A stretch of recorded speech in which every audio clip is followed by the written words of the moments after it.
Aku nggak pernah nyangka kalau selembar tiket bioskop bisa jadi pemicu hancurnya semua yang udah aku jaga selama 3 tahun terakhir. Hari itu harusnya cuma jadi Sabtu sore biasa, sore yang harusnya penuh tawa, popcorn, dan genggaman tangan di kursi bioskop. Tapi nyatanya, sore itu jadi awal dari sesuatu yang bahkan sampai sekarang masih aku sesali. Aku ingat betul, waktu itu aku lagi duduk di lantai kamar, buka tas dan dompet buat nyiapin barang-barang sebelum pergi. Aku sama Dimas sudah janji mau nonton film yang baru rilis. Film itu udah lama banget kami tungguin. Dan Dimas bahkan bela-belain pulang cepat dari kerja biar bisa bareng aku. Suasananya awalnya ringan banget. Dia duduk di sofa ruang tamu, main HP sambil sesekali nyuruh aku cepet, karena katanya filmnya mulai jam 7. Aku cuma nyengir dan bilang, "Iya bentar, tinggal nyari lip balm sama kartu member bioskop." Tapi semua berubah dalam hitungan detik ketika mataku nemu 2 lembar kertas kecil di sela dompet. Tiket bioskop. 2. Dan bukan tiket yang harusnya aku bawa hari ini.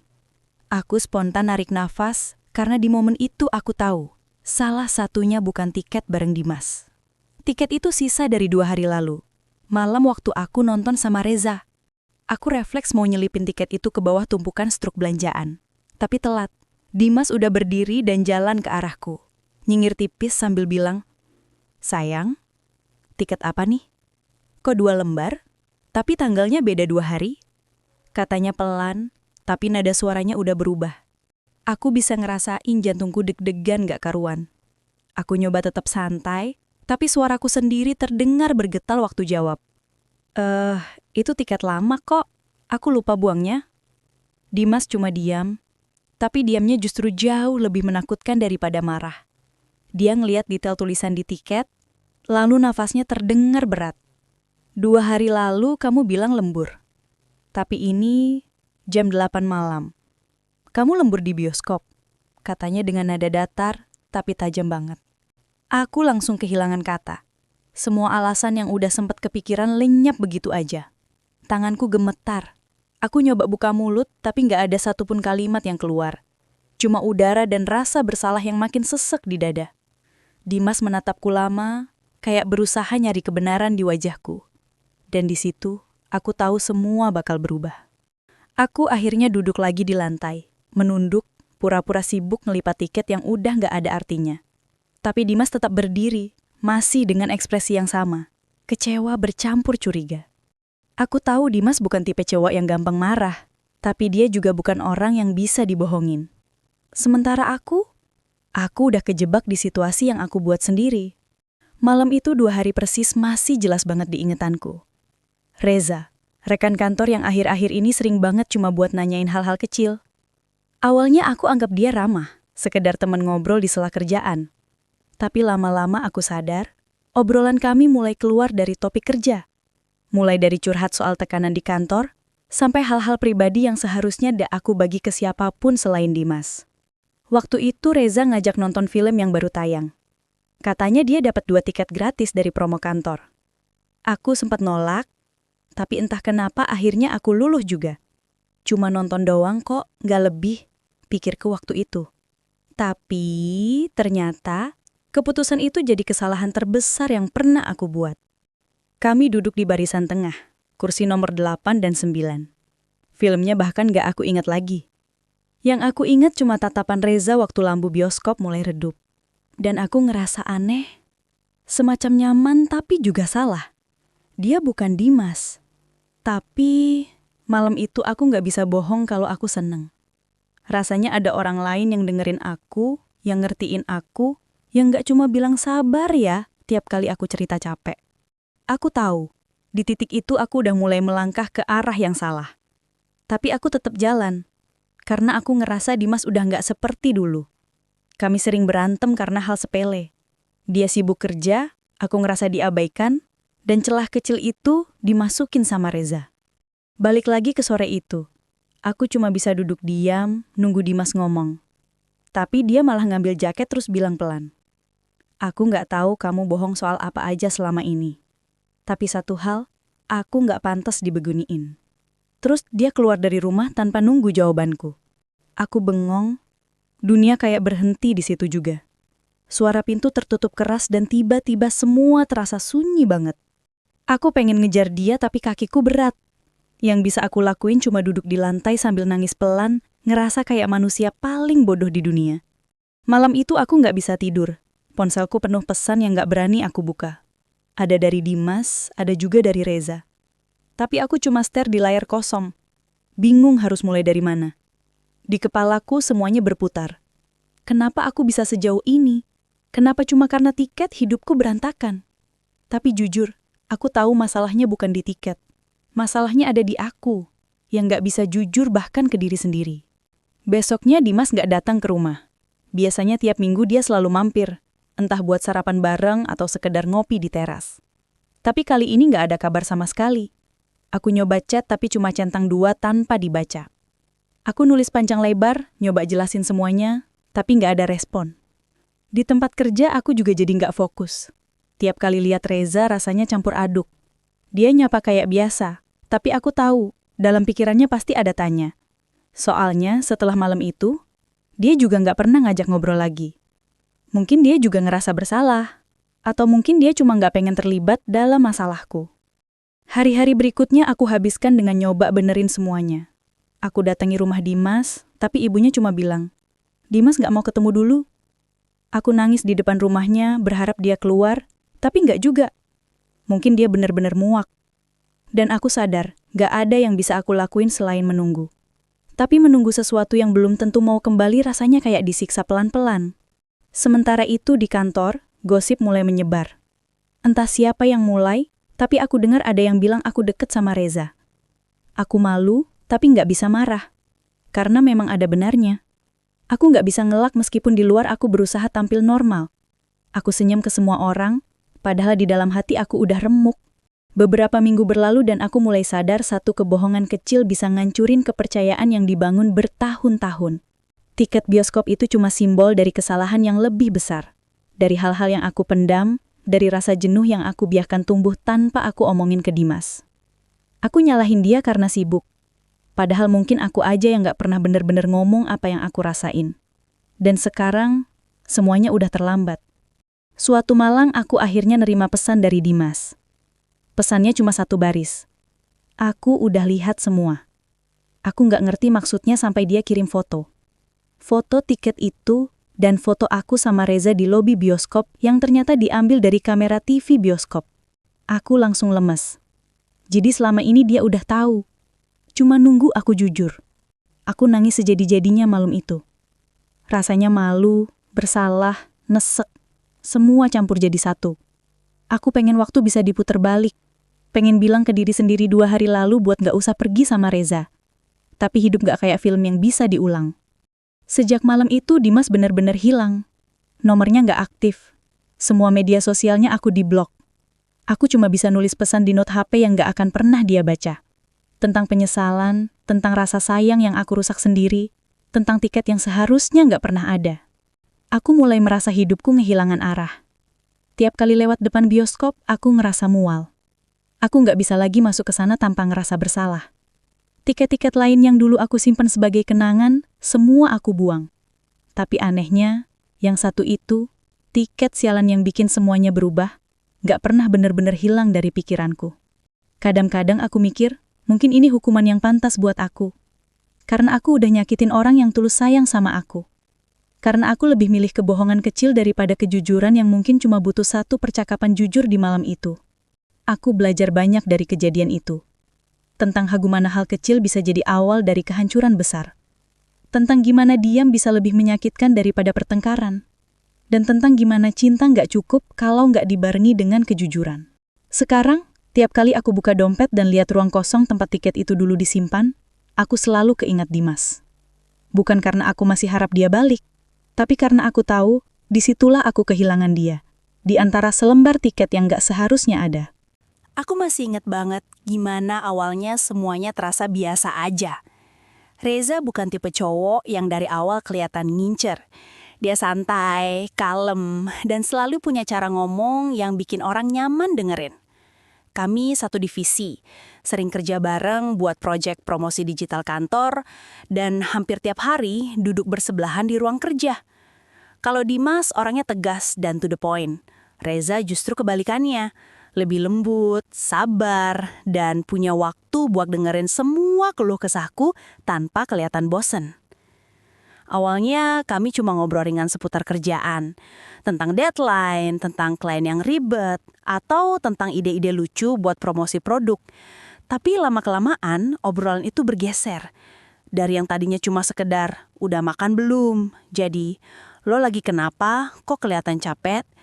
Dari yang awalnya cuma basa-basi, jadi obrolan yang kadang bikin aku ngerasa dibaca tanpa harus ngomong panjang. Suatu sore, kami lagi nunggu meeting bareng tim marketing. Reza duduk di depan laptop, terus tiba-tiba ngeliatin aku lama kayak lagi mikirin sesuatu. Lalu dia bilang pelan, tapi jelas banget. Lo tuh nggak kelihatan bahagia, Din. Lo cuma pura-pura kuat. Aku sempat kaget, bahkan sempat gak bisa ngomong beberapa detik. Aku cuma ketawa kecil buat nutupin rasa gugup. Lo bisa aja, emang gue kelihatan gak bahagia? Tanyaku sambil nyoba santai. Tapi di dalam hati, aku ngerasa aneh. Karena kata-katanya itu nyentuh sesuatu yang selama ini aku pura-pura gak rasain. Dimas akhir-akhir ini memang berubah. Bukan dalam hal dia nggak sayang, tapi lebih ke dia nggak hadir sepenuhnya. Setiap kali aku cerita soal kerjaan atau perasaan, dia cuma denger setengah hati. Kadang cuma jawab iya atau nanti ya aku lagi capek. Aku paham dia sibuk kerja, tapi lama-lama aku ngerasa sendirian meski punya pacar. Sementara Reza, dia selalu tahu kapan aku butuh temen ngobrol. Kadang tanpa aku bilang apa-apa, dia udah tahu aku lagi nggak baik-baik aja. Dia bisa tiba-tiba bawain kopi favoritku waktu aku kelihatan stres. Atau sekedar nyodorin headset sambil bilang, dengerin lagu ini deh, cocok buat lo yang lagi mumet. Dan anehnya, lagu-lagu yang dia kasih selalu pas sama suasana hatiku. Hari demi hari, aku mulai terbiasa dengan keberadaannya. Rasanya aneh kalau dia nggak nyapa pagi-pagi di kantor, atau nggak mengirim chat random malam-malam cuma buat bilang, jangan tidur terlalu malam. Aku tahu ini udah mulai nggak sehat, tapi di sisi lain, aku ngerasa Reza ngisi ruang kosong yang udah lama ditinggal Dimas. Sampai suatu malam, aku lagi lembur di kantor karena ada deadline. Semua orang udah pada pulang, tinggal aku dan Reza. Kantor sepi banget, cuma suara keyboard dan mesin AC aja yang kedengeran. Jam udah nunjukin hampir jam 8 malam, dan aku baru sadar perutku belum keisi apapun sejak siang. Reza tiba-tiba nyeletuk. Lo belum makan kan? Yuk makan dulu, sekalian refreshing dikit, gua traktir. Awalnya aku nolak, bilang pingin cepet kelar biar bisa pulang. Tapi dia senyum dan bilang, kerjaan gak akan kabur, Din. Tapi badan lo bisa drop kalau terus-terusan begini. Kalimatnya sederhana, tapi entah kenapa bikin aku luluh. Kami akhirnya makan di kafe dekat kantor. Ngobrol panjang, ketawa, ngebahas hal-hal kecil yang ternyata seru banget buat dibicarain. Setelah makan, Reza tiba-tiba bilang, lo suka nonton film gak? Aku jawab, suka sih, tapi udah lama banget gak nonton. Dia senyum, matanya kayak ada cahaya kecil. Besok ada film baru yang bagus banget. Lo mau gak nonton bareng? Cuma buat hiburan aja, biar otak lo gak meledak mikirin kerjaan. Aku sempat ragu. Otakku langsung mikir ke Dimas. Tapi kemudian hatiku berbisik. Toh cuma nonton, gak ada yang salah kan? Jadi aku jawab, ya udah deh, tapi cuma film doang ya. Reza ketawa kecil dan ngangguk. Iya, tenang aja, gua gak cowok yang gigit kok. Keesokan malamnya, kami ketemu di depan bioskop. Aku masih sempat merasa canggung, tapi Reza dengan mudahnya mencairkan suasana. Dia ngebecandain cara aku milih minuman yang lama banget, ngeledek selera filmku yang katanya jadul banget, dan entah kenapa aku ketawa lepas malam itu. Rasanya ringan, kayak semua beban hilang sejenak. Kami duduk di barisan tengah, kursi nomor 8 dan 9. Lampu bioskop mulai redup, dan film pun mulai. Di tengah film, tangan kami nggak sengaja bersentuhan waktu sama-sama mau ngambil popcorn. Awalnya kami sama-sama kaget dan langsung narik tangan. Tapi detik berikutnya, jantungku berdebar lebih kencang dari biasanya. Aku tahu, seharusnya itu nggak boleh. Tapi aku juga nggak bisa bohong kalau ada sesuatu yang berubah di dalam diriku malam itu. Setiap kali dia menoleh ke arahku waktu adegan lucu, aku pura-pura nggak lihat. Padahal aku ngerasa pipiku panas. Setiap kali dia tertawa kecil, aku ikut senyum tanpa sadar. Dan waktu film selesai, aku ngerasa berat buat berpisah. Kami keluar dari bioskop sambil ngobrol film itu. Tapi di tengah obrolan, aku sadar. Ada sesuatu yang mulai tumbuh. Sesuatu yang seharusnya nggak ada. Reza nggak bilang apa-apa malam itu. Dia cuma ngantar aku pulang. Tapi di depan rumah, dia sempat diam sejenak dan bilang, "Makasih udah mau nemenin nonton. Aku tahu lo butuh ketawa lagi." Kalimat itu sederhana, tapi maknanya dalam banget buat aku. Aku cuma senyum dan bilang, "Iya, makasih juga udah ngajak." Tapi waktu dia balik badan dan jalan ke motornya, aku ngerasa jantungku berdetak gak karuan. Malam itu aku gak bisa tidur. Aku mikirin Dimas, cowok yang selama ini aku perjuangkan, yang dulu selalu jadi rumah. Tapi aku juga mikirin Reza, cowok yang datang di waktu yang salah, tapi bisa bikin aku hidup lagi. Aku sadar ini bukan tentang siapa yang lebih baik, tapi tentang siapa yang lebih hadir di saat aku ngerasa paling kosong. Beberapa hari setelah itu, hubungan aku dan Dimas makin renggang. Kami masih komunikasi, tapi cuma seputar hal-hal formal. Udah gak ada lagi ucapan hati-hati di jalan atau kangen kayak dulu. Sementara Reza, dia makin sering muncul. Gak pernah maksa, tapi selalu ada. Selalu di waktu yang tepat. Pernah suatu malam, aku nangis karena berantem kecil sama Dimas di telepon. Dimas bilang aku terlalu manja dan drama. Aku balas, dia terlalu dingin. Setelah telepon ditutup, aku duduk di balkon apartemen sambil nahan tangis. Lalu ada notifikasi masuk. Dari Reza. "Lo gak apa-apa. Aku tahu lo gak suka sendirian waktu sedih." Aku gak jawab, tapi 15 menit kemudian dia udah berdiri di depan apartemen, bawain teh anget dan roti. "Gue gak mau nanya kenapa, tapi aku tahu lo lagi butuh temen," katanya pelan. Malam itu kami duduk di balkon, diem berdua. Aku gak cerita apa-apa, tapi entah kenapa diemnya Reza justru lebih menenangkan daripada kata-kata Dimas yang kadang terdengar seperti formalitas. Dari situ, semuanya makin kabur. Garis batas antara perhatian dan perasaan mulai hilang. Sampai akhirnya aku sadar, aku udah mulai nyari Reza di setiap celah waktuku. Aku mulai nunggu chatnya tiap pagi, mulai ngerasa sepi kalau dia nggak muncul. Dan yang paling parah, aku udah mulai bandingin Dimas sama dia. Sesuatu yang dulu aku janji nggak akan pernah aku lakuin. Aku tahu, aku salah. Aku harus berhenti sebelum semuanya kebablasan. Tapi di sisi lain, aku ngerasa hidup lagi. Aku ngerasa jadi diriku sendiri waktu di deket Reza. Gak harus kuat, gak harus selalu perfect juga. Dan justru itu yang paling menakutkan. Karena semakin aku ngerasa nyaman, semakin aku kehilangan kendali. Malam di bioskop itu cuma satu malam, tapi efeknya panjang banget. Dari situ aku mulai sering nyari alasan buat ketemu dia. Kadang pura-pura butuh bantuan kerjaan. Kadang cuma bilang lagi pingin ngopi bareng. Dimas gak curiga karena aku masih berusaha jadi pacar yang baik di matanya.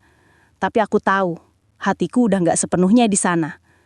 Reza datang di waktu yang salah. Tapi luka yang aku punya membuat semuanya terasa benar untuk sesaat. Dan sesaat itu cukup buat merusak semuanya. Karena kadang hal paling berbahaya bukan orang ketiga yang datang, tapi rasa nyaman yang muncul tanpa niat, dan aku udah terjebak di dalamnya tanpa sadar.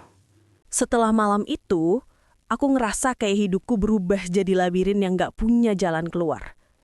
Aku berusaha nutup semuanya rapat-rapat. Setiap kali Reza chat, aku langsung hapus setelah baca. Setiap kali dia ngajak ngobrol lebih dari urusan kerja, aku pura-pura sibuk. Aku mulai ngejaga jarak, gak mau lagi makan bareng, gak mau pulang bareng. Bahkan di kantor, aku berusaha duduk agak jauh. Tapi, gimana pun aku berusaha ngelupain, rasa bersalah itu gak pernah benar-benar pergi. Dia kayak bayangan yang ngikutin, terus nyusup pelan di sela-sela pikiranku. Dimas waktu itu masih belum tahu apapun. Tapi aku bisa ngerasa kalau dia mulai curiga. Caranya mandang aku, caranya ngomong, semua terasa beda. Dia jadi lebih hati-hati tapi juga lebih dingin. Seakan dia lagi nyusun potongan puzzle yang belum lengkap. Dan aku tahu, salah satu potongan itu adalah aku. Aku ingat betul hari di mana semuanya kebongkar. Sabtu sore, hari yang seharusnya jadi waktu kami buat jalan bareng. Aku baru selesai beresin tas waktu Dimas datang ke rumah. Dia duduk di sofa ruang tamu sambil nunggu aku siap. Aku yang waktu itu lagi nyari kunci motor, tiba-tiba dengar suaranya pelan tapi tegas. "Sayang, tiket apa nih?" Nada suaranya nggak tinggi, tapi bikin jantungku langsung turun ke perut. Aku menoleh dan lihat dia lagi pegang 2 lembar tiket bioskop. Tiket yang aku pikir udah aman aku simpen di dompet bagian dalam. Tiket yang satu tiket nonton sama dia minggu lalu. Tapi yang satu lagi, 2 hari sebelum itu. Tiket yang aku dapat waktu nonton bareng Reza. Aku masih sempat coba tenangin diri, pura-pura nggak panik. Itu tiket lama kok, aku lupa buangnya." Tapi Dimas nggak langsung jawab. Dia malah ngeliatin tiket itu lama, terus pelan-pelan ngangkat pandangannya ke arahku. "2 hari lalu kamu bilang lembur," katanya pelan. Matanya tajam, tapi suaranya tenang. "Tapi ini jam 8 malam, Din. Kamu lembur di bioskop." Waktu itu, aku ngerasa dunia berhenti. Rasanya kayak semua suara di sekitar hilang. Tanganku gemetar, napasku pendek. Aku pengen ngomong, tapi nggak ada kata-kata yang bisa keluar. Aku cuma bisa berdiri diem, ngerasain darah di tubuhku kayak berhenti ngalir. Dimas nggak marah. Justru itu yang paling nyakitin. Dia cuma diem, narik napas panjang, terus bilang, "Aku nggak tahu mau ngomong apa sekarang." Setelah itu, dia taruh tiketnya di meja, ngambil jaket, dan pergi tanpa satupun kata lagi. Malamnya, aku dapat chat darinya. Cuma 1 kalimat pendek. Tapi rasanya lebih nyakitin dari ribuan omelan. Aku baca kalimat itu berkali-kali, tapi tetap aja nggak bisa ngerangkai kata buat jawab. Karena semua jawabannya ada di sana, di antara rasa kosong dan alasan bodoh yang bahkan aku sendiri malu ngakuinnya. Aku bohong bukan karena aku pengen selingkuh. Aku bohong karena aku ngerasa sendirian. Karena aku pengen didengar. Tapi siapa yang bisa ngerti alasan seburuk itu? Malam itu, aku nangis sampai mataku bengkak. Aku pengen minta maaf. Tapi aku juga tahu, maaf gak akan bisa benerin sesuatu yang udah rusak. Aku pengen jelasin semuanya. Tapi gimana caranya ngomong kalau alasanku nyakitin lebih dalam dari perbuatanku sendiri? Besok paginya, aku masih belum siap ngadepin dia. Tapi Dimas dateng. Tanpa kabar, tanpa pesan dulu. Aku yang waktu itu lagi duduk di ruang tamu, langsung kaget lihat dia berdiri di depan pintu, bawa tiket itu di tangannya. Dia duduk di seberangku, diem beberapa detik, terus naruh tiketnya di meja. Tangannya gemeter sedikit waktu dia ngelakuin itu. Tapi wajahnya tenang. Tenang yang nyeremin. Lo bisa hapus chat, hapus jejak.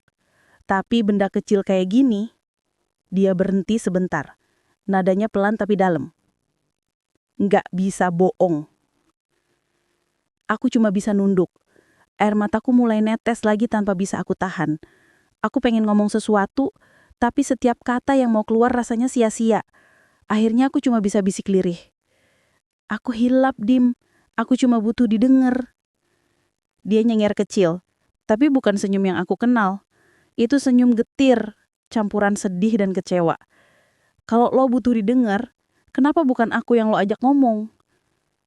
Pertanyaan itu ngena banget, karena itulah inti semuanya. Aku nggak bisa jawab. Aku cuma nangis makin keras, sementara Dimas diem aja.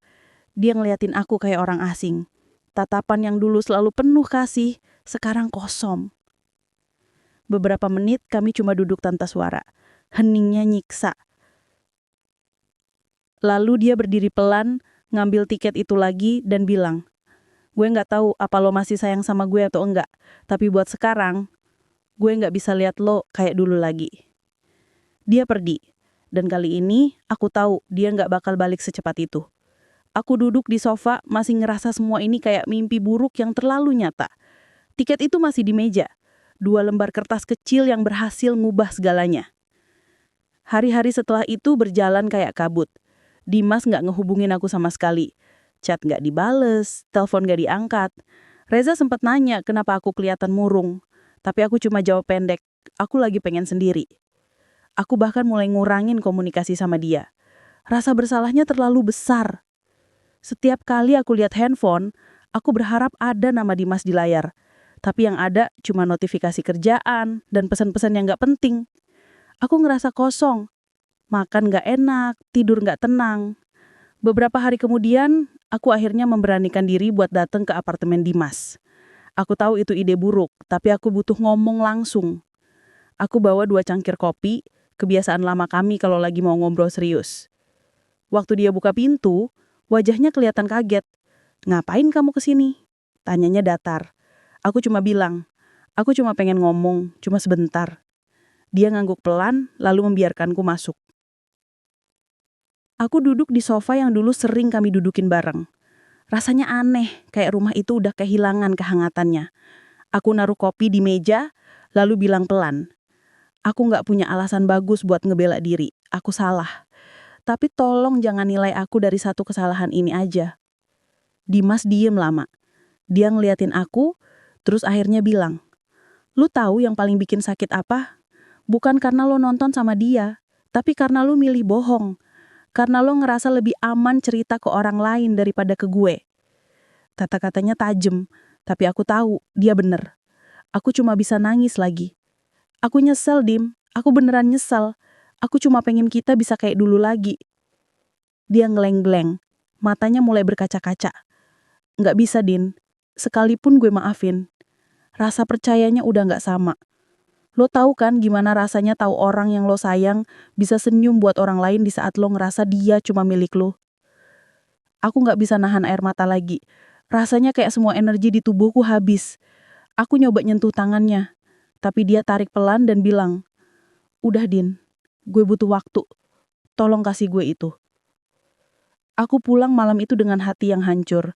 Di perjalanan, aku terus mikir, gimana cuma selembar tiket bisa ngebongkar semua kebohongan yang aku bangin dengan hati-hati. Mungkin semesta memang punya caranya sendiri buat nyuruh kita berhenti. Kadang lewat hal kecil yang kita pikir nggak akan berarti apa-apa. Dan yang paling ironis, tiket itu bukan cuma bukti aku selingkuh, tapi juga bukti kalau cinta yang nggak dijaga bisa berubah jadi sesuatu yang nyakitin. Aku pikir aku bisa nyembunyiin semuanya, tapi ternyata yang paling susah disembunyiin bukan bukti fisik, melainkan hati yang udah berubah arah. Setelah malam itu, rumah terasa sepi, meskipun televisi masih nyala. Meskipun suara kendaraan masih kedengaran dari luar jendela. Semua terasa kosong. Aku duduk di ujung ranjang, masih dengan pikiran yang muter ke kejadian terakhir sama Dimas. Tatapan matanya yang dingin, nada suaranya yang tenang tapi penuh luka. Semua itu terus keputar di kepalaku kayak kaset rusak yang gak bisa dimatiin. Aku ngerasa kayak kehilangan arah, kayak seseorang yang jalan di lorong gelap dan gak tahu ujungnya di mana. Dimas gak langsung mutusin aku malam itu. Dia cuma bilang pelan, tanpa nada marah, tapi cukup buat nancep di hati. Gue butuh waktu. Dan waktu itu ternyata bukan cuma sekadar jeda. Itu masa yang bikin aku ngerasain hampa paling dalam hidupku. Setiap pagi, aku masih kebiasaan ngecek HP, berharap ada chat dari dia.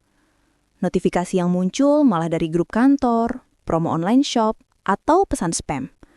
Gak ada satupun dari Dimas.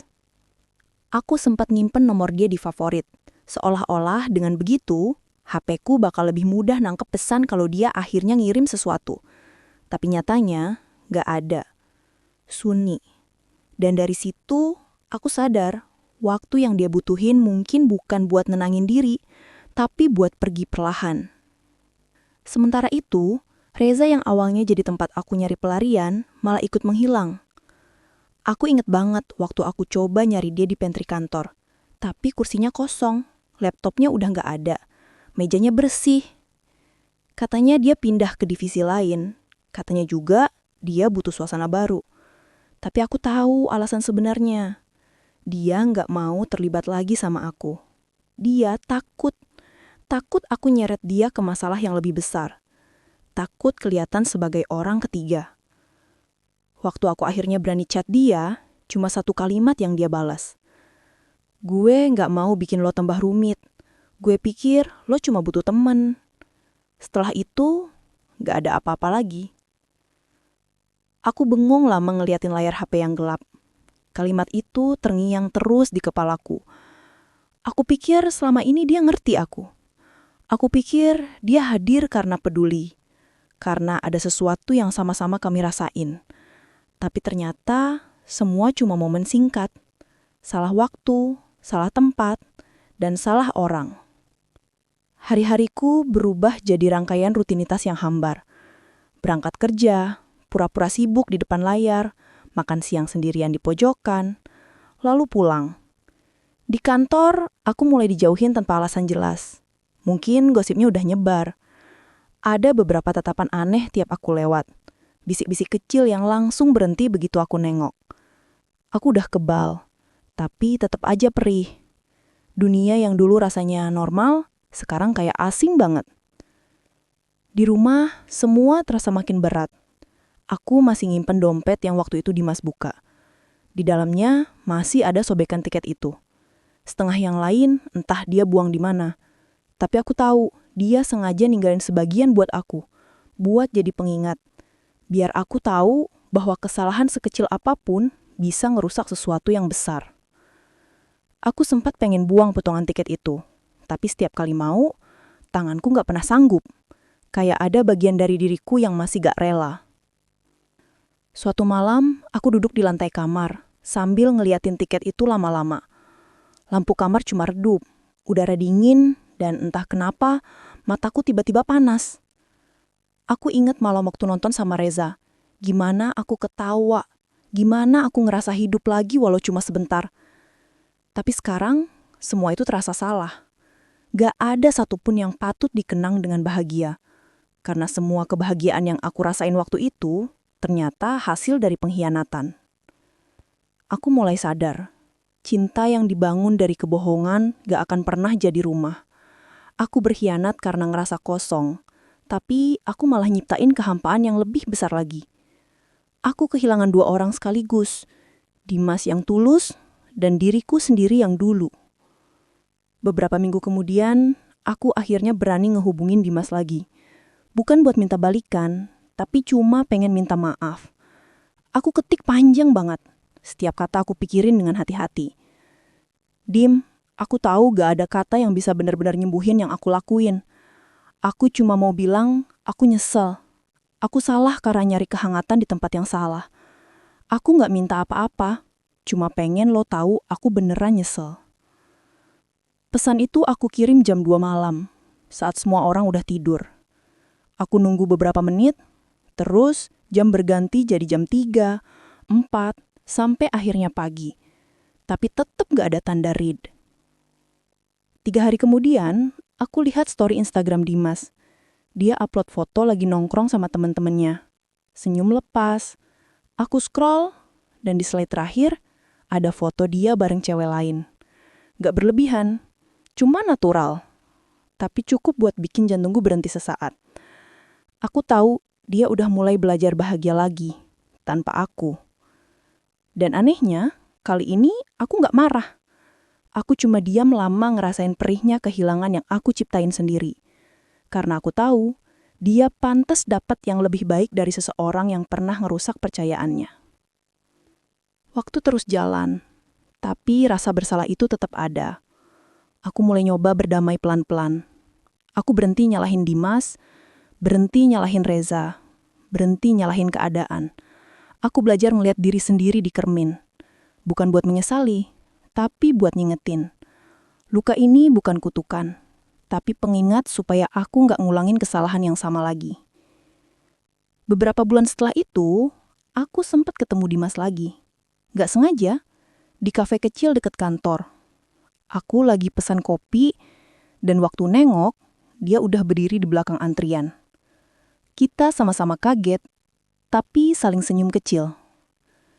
Dia kelihatan lebih dewasa, lebih tenang. Dan aku cuma bisa nunduk. Gimana kabar lo? Dia tanya pelan. Baik, lo? Jawabku berusaha kelihatan tenang. Baik juga, katanya sambil angguk kecil. Kita ngobrol sebentar, basa-basi soal pekerjaan dan hal-hal ringan. Gak ada kata maaf, gak ada kata balikan.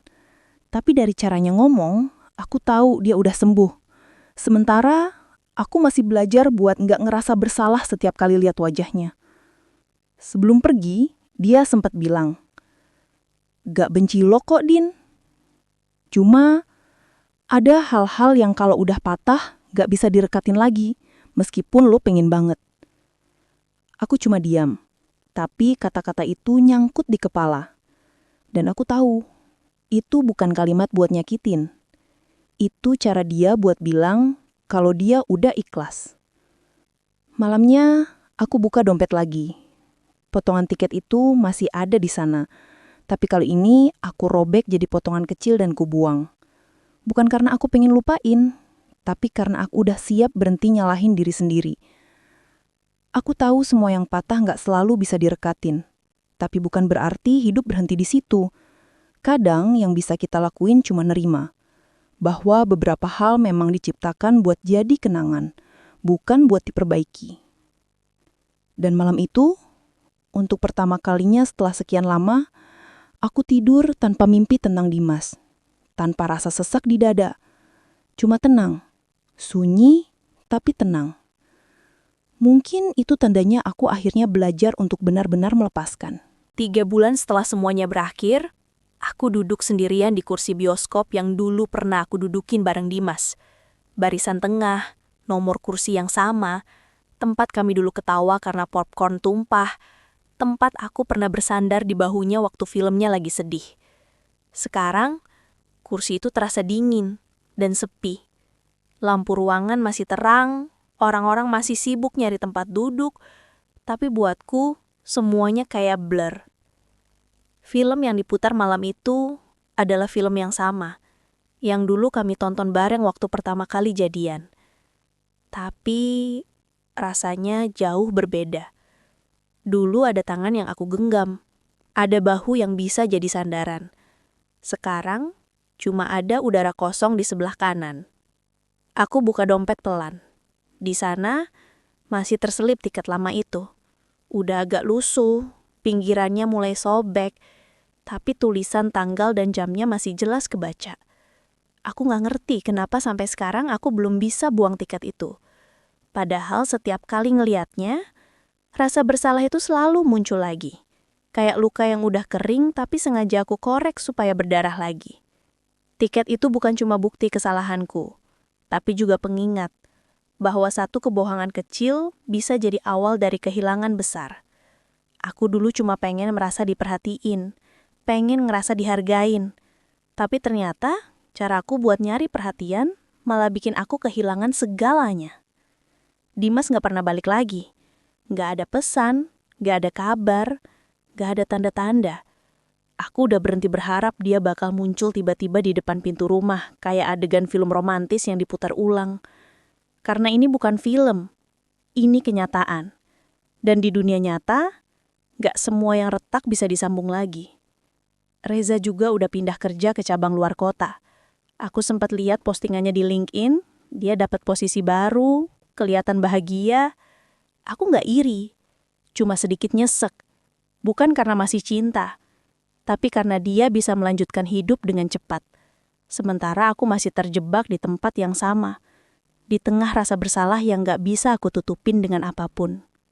Yang tersisa sekarang cuma aku dan potongan tiket itu. Dan rasa bersalah yang masih ngendap di dada setiap kali aku nginget gimana semuanya berawal dari hal sepele. Dari satu kebohongan kecil yang aku pikir gak akan berarti apa-apa. Tapi ternyata, kebohongan sekecil apapun punya cara sendiri buat ngerusak sesuatu yang besar. Pas film mulai, lampu-lampu bioskop perlahan padam. Ruangan jadi gelap, suara proyektor mulai nyala, dan layar besar di depan mataku mulai menampilkan adegan pembukaan. Aku duduk diam, nonton tanpa tujuan. Tapi di tengah-tengah gelap itu, ada sesuatu yang berubah. Aku ngerasa kayak lagi nonton diriku sendiri di layar. Semua adegan yang lewat terasa familiar. Bukan karena aku pernah lihat filmnya, tapi karena aku pernah ngerasain perasaan itu. Kehilangan, penyesalan, dan hampa yang gak bisa dijelasin. Tiba-tiba, aku sadar aku selama ini gak pernah benar-benar sendirian. Aku cuma terlalu sibuk nyalahin diri sendiri, sampai lupa kalau aku masih punya kesempatan buat memperbaiki hidup. Bukan buat balik ke masa lalu, tapi buat berdamai sama masa kini. Aku lihat kursi kosong di sebelah kanan yang dulu ditempatin Dimas. Aku senyum kecil, bukan senyum bahagia, tapi senyum yang lahir dari penerimaan. Aku berbisik pelan, hampir gak terdengar di antara suara film dan gumaman penonton lain. Maaf, Dim. Maaf karena gue gak bisa jaga yang udah lo percaya. Entah kenapa, setelah bilang itu dadaku jadi agak lega. Ada sesuatu yang perlahan lepas. Kayak beban yang selama ini aku gendong, akhirnya turun juga. Aku nyandarin kepala ke sandaran kursi, menatap layar dengan mata yang mulai panas. Di layar, pemeran utama film itu juga lagi kehilangan seseorang yang dia cintai. Ironis banget. Tapi kali ini aku gak ngerasa sedih. Cuma tenang. Karena aku akhirnya ngerti. Hidup gak berhenti cuma gara-gara seseorang pergi. Hidup terus jalan, meskipun kita masih belajar buat nerima yang udah gak bisa kita ubah. Sampai akhir film, aku gak buka HP, gak mikirin siapa-siapa. Aku cuma nonton. Benar-benar nonton. Setiap adegan aku resapi, setiap dialog aku dengerin. Dan untuk pertama kalinya setelah sekian lama, aku ngerasa hadir penuh di momen itu.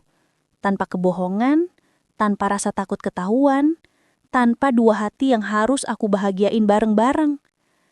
Pas lampu bioskop akhirnya nyala lagi, orang-orang mulai berdiri. Beberapa pasangan saling gandeng tangan keluar ruangan. Aku tetap duduk di kursiku, nunggu sampai tempat itu sepi. Di tangan, tiket lama itu masih aku pegang. Aku lihat sekali lagi, lalu perlahan aku sobek jadi 2 bagian. Sama seperti dulu Dimas pernah nyisain setengahnya di dompetku. Tapi kali ini, bukan karena marah atau sedih. Aku cuma pengen nutup bab itu sepenuhnya.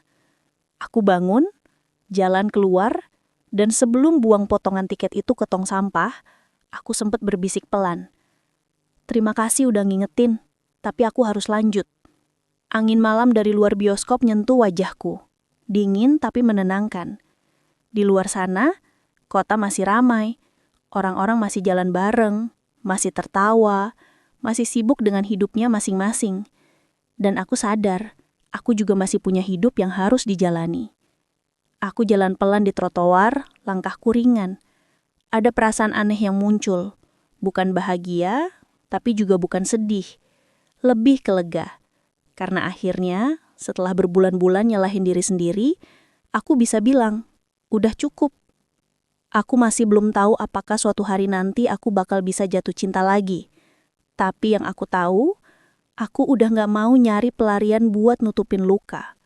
Aku pengen belajar buat utuh dulu. Biar kalaupun nanti seseorang datang, aku gak ngasih dia setengah hati yang rusak. Langit malam itu cerah. Aku lihat ke atas, lihat bintang kecil yang nyala samar di antara lampu kota. Aku tarik napas panjang dan ngerasa tenang. Untuk pertama kalinya, aku ngerasa damai sama semua yang pernah terjadi. Sebelum nyebrang jalan, aku sempat nengok ke belakang, ke arah gedung bioskop yang lampunya perlahan padam. Di dalam sana, masih tersisa kursi kosong di baris tengah. Kursi yang dulu jadi saksi semua kebohongan, dan sekarang jadi awal dari kejujuran baru dalam hidupku. Aku senyum kecil sambil bergumam pelan. Kadang, yang paling nyakitin bukan kehilangan orang, tapi kehilangan diri sendiri waktu berusaha nyenengin 2 hati sekaligus. Kata-kata itu keluar begitu aja, tapi terasa pas banget. Dan malam itu, saat aku melangkah pergi, aku tahu cerita ini akhirnya selesai. Tanpa kebohongan, tanpa tiket ganda, tanpa siapa-siapa. Cuma aku, diriku sendiri, dan 1 tiket terakhir yang akhirnya aku relakan.